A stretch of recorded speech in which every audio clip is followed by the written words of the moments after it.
Miriam Kagayiga, omukozi w'emisono gy'engoye, y'omu ku bakyala basiga nsimbi era abatandisi b'emirimu abaali babulako okulemererwa olw'okukwatagana ne bizinensi ezisukka ku emu.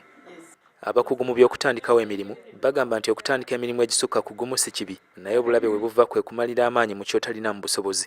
Kagayiga bwe yazuula nti okulunda enkoko n'ebisolo si we waali obusobozi n'ekitone kye, yamalirira okukola emisono gy'alinamu ekitone. Olwaleero y'omu ku bakyala abasiga nsimbi abali e Netherlands okwongera okubanguka mu kutandikawo emirimu era abasuubira okuyamba ku bantu abalala mu Uganda okutandika bizinensi. After identifying my talent, I have liked it so much because it has helped me to shape me, to do my work properly.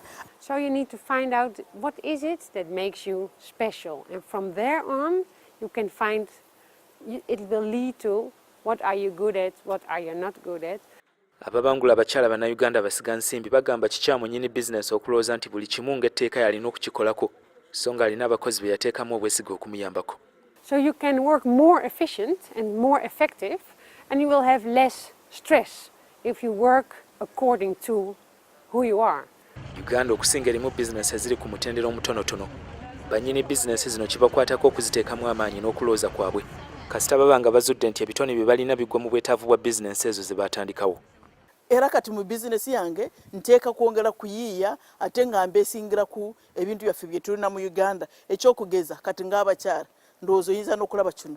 Ab'ekitongole ekivunaanyizibwa ku kusiga ensimbi mu Uganda n'ab'ekitebe kya Buddaaki mu Uganda be bayamba ku bakyala Bannayuganda abasiga nsimbi okufuna okubangula mu kutandika bizinensi n'okuzibeezaawo ebbanga lyonna. Franco Lisimbi, NTV, Amsterdam.